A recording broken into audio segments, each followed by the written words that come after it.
فاتحہ بھی ہے، سورہ دافی القلایات بھی ہے، سورہ قافیہ بھی ہے،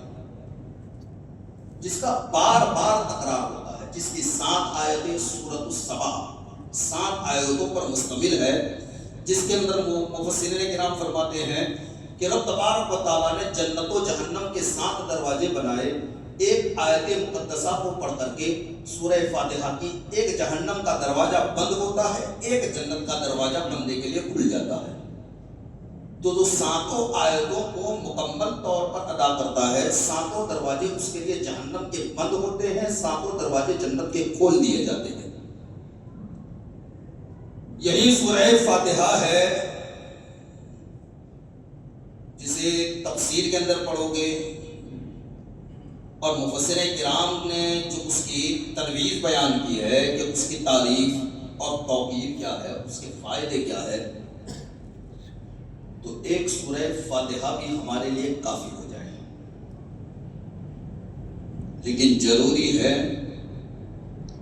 قرآن کی آیت جاننے کے بعد اس آیت کا مفہوم کیا کہتا ہے اس پر عمل کرنے کا۔ آج پریشان حال ایک ماحول کے اندر دیکھ لیجئے، انسان پریشان ہے، رزق سے، زمین و جائیداد سے، اولاد سے، بیوی بچوں سے، یہ تمام معاملات کے اندر پھر ڈھونڈتے ہیں کسی ایسے دھتنگ باز کو کہ خود دھتنگ باز رہتا ہے، پھر ڈھونڈتا ہے بھی ایسا کہ جو تاریخ الصلاۃ ہو، اور پھر کہتا ہے کہ جا کر کے کوئی تعویذ یا دورہ تو بنا دو۔ حال یہ رہتا ہے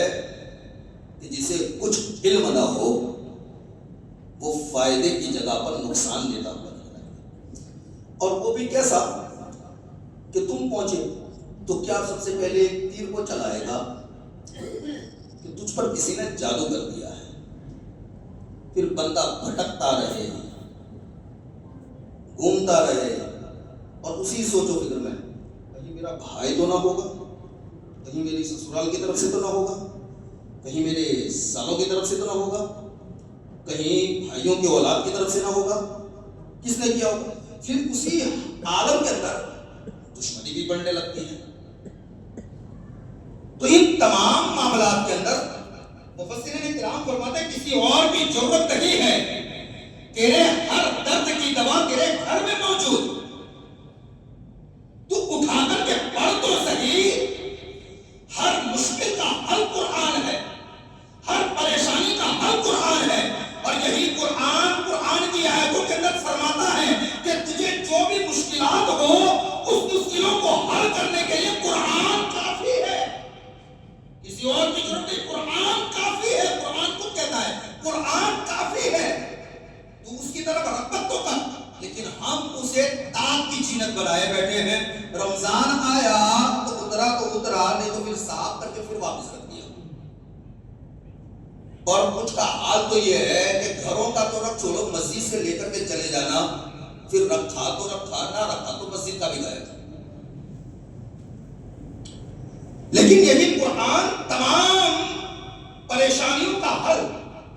اور اسی قرآن کے عظمت و رفعت کے متعلق پہلے بھی ذکر کیا تھا، مختصر انداز سے اشارتاً سمجھ لیجئے کہ وہ صحابی رسول جب قرآن پڑھنے لگے، آسمان سے فرشتے آنے لگے، واپس بند کرے تو آسمان کی طرف واپس فرشتے چلے جائے۔ اللہ کے نبی فرماتے ہیں کہ رحمت کے فرشتے جب تو قرآن کھولتا ہے تو تیرے گھر کی طرف آتے ہیں، جب تو قرآن پڑھ کرتا ہے واپس چلے جاتے ہیں۔ یہی حال اے لوگوں، پریشانیوں کو حل کرنا ہے تو قرآن کھول کر کے پڑھ۔ سورہ یاسین تمام مشکلوں کو حل کرنے کے لیے ضروری ہے، سورہ فاتحہ ہر مشکل کو آسان کرنے کے لیے ضروری ہے، لیکن سمجھنا یہ کہ قرآن کی آیتیں کہتی کیا ہے اس کی طرف بھی رغبت دینا ضروری۔ ہم نماز تو پڑھتے ہیں، جسے کہہ دیا کہ ہم دعا کرتے ہیں، نماز ہی کے اندر دعا ہوتی ہے، یہ نہیں کہ بعد صلاۃ دعا، وہ تو ہے ہی ہے، لیکن نماز ہی کے اندر دعا کرتے ہیں۔ ہم تعریف کرتے ہیں خدا وحدہ لا شریک کی، الحمدللہ رب العالمین، تمام تعریفیں پروردگار عالم کے لیے۔ پھر اسی آیتوں کو آگے دہراتے چلے جائیں گے، پھر کہتے ہیں اے اللہ تو ہمیں اس راستے پر چلا جس پر تیرا انعام ہے، جس پر تیرا انعام ہے۔ تو قرآن وجاہت کے ساتھ دوسرے مقام پر فرماتا ہے انعم اللہ من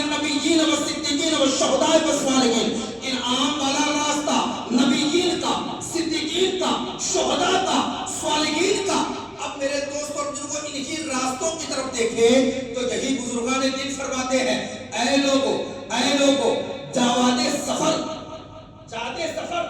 طویل ہے لیکن جمع کچھ نہ کرا. اور اسی بات کو میرے نبی کریم صلی اللہ تعالیٰ علیہ وسلم نے مدینہ منورہ کے اندر مسجد نبوی میں سب سے پہلا خطبہ دیا تو آقا علیہ الصلوۃ والسلام نے یہ نہیں کہا کہ اے لوگو نماز قائم کرنا, اے لوگو مال کے ذخیرے کی طرف چلنا, اے لوگو مکان کچے ہے تو مکمل کر لینا, اے لوگو راہ راست کے اوپر دشواری ہے تو آسان کر لینا. یہ نبی کریم صلی اللہ تعالیٰ علیہ وسلم نے یہ بھی نہیں کہا کہ علم دین کی طرف رغبت کرنا. سب سے پہلے آقا علیہ الصلوۃ والسلام نے پہلا خطبہ دیا تو صرف اتنا ہی دیا, اے لوگو یاد رکھنا زندگی اور موت کے معاملے میں موت قریب ہے, سامان سفر طویل ہے, کچھ نہ کچھ سامان اکٹھا کر. میرے آقا علیہ الصلوۃ والسلام نے جب صحابہ سے کہا, صحابہ کرام نے عرض کیا یا رسول اکرم صلی اللہ تعالیٰ علیہ وسلم فجاہت, تو آقا علیہ الصلوۃ والسلام نے فرمایا خالی ہاتھ لے کر کے آیا تھا, کچھ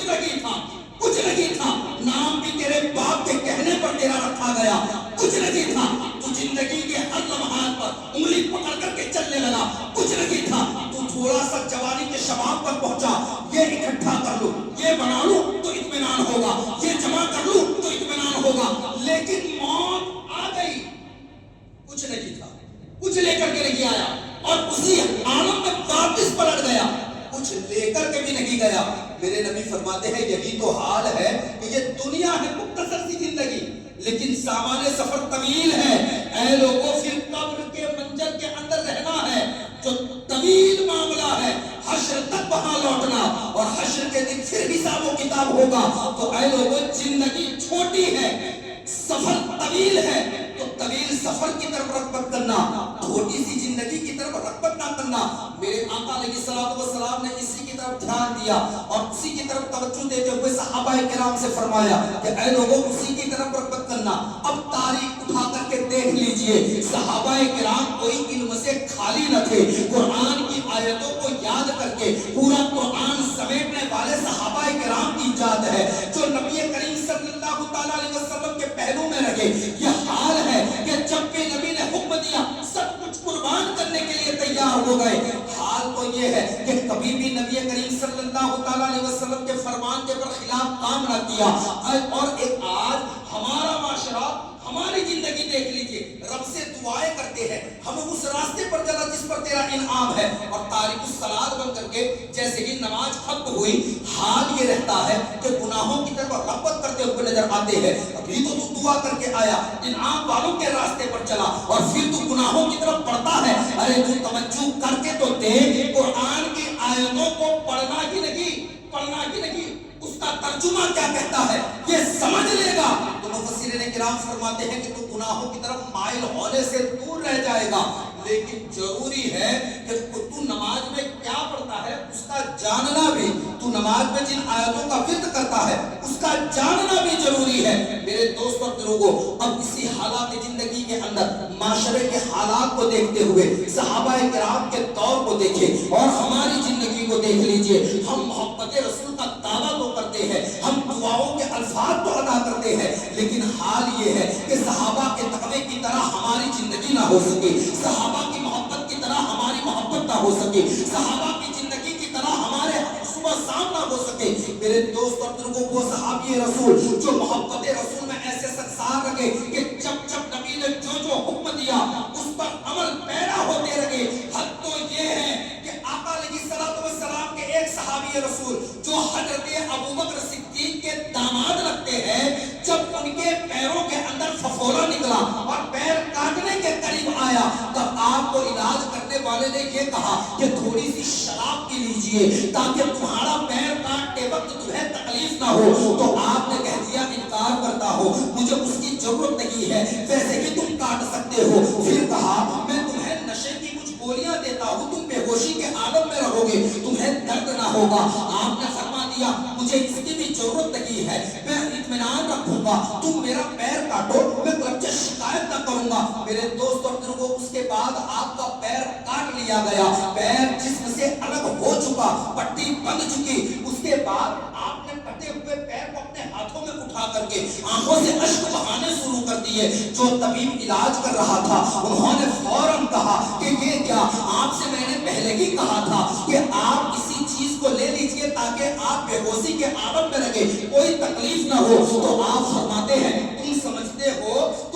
ہو کہ میرا پیر کٹا اس وجہ سے، تکلیف کی وجہ سے رو رہا ہو. ارے اے نادان، میرے نبی کی محبت ہی کافی ہے. ارے جب جلوہ مصطفیٰ سامنے ہو، جسم کا ہر حصہ کٹ جائے مجھے پرواہ نہیں ہے. میرے یار کا جلوہ میرے سامنے تھا، تو نے پیر کاٹا، مجھے علم تک نہ رہا. لیکن سن، میں روتا اس وجہ سے نہیں، میرا رونے کا مقصد یہ ہے کہ کل بروز محشر نفسا نفسی کے ماحول کے اندر جب میرا رب مجھ سے سوال کرے گا تو میرا کٹا ہوا پیر میرے رب کی بارگاہ میں جواب دے گا کہ میں نے یہ قدم گناہوں کی طرف بڑھانے کی نہیں تھے،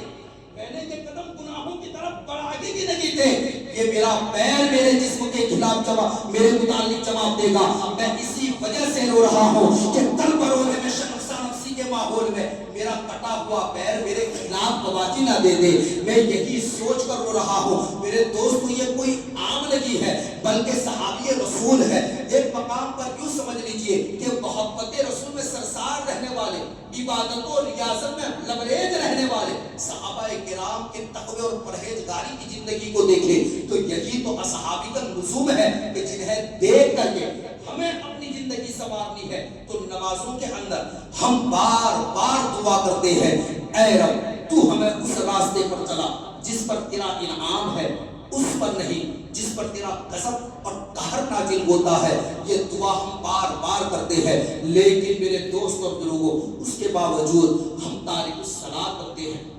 جمعہ دو پڑھنے کے لیے طرف رغبت کرتے ہیں. لیکن میرے دوستوں، کچھ کا حال یہ ہے کہ وقت نہیں ہے. جبکہ قرآن ایک مقام پر یوں فرماتا ہے کہ اے لوگوں، تمام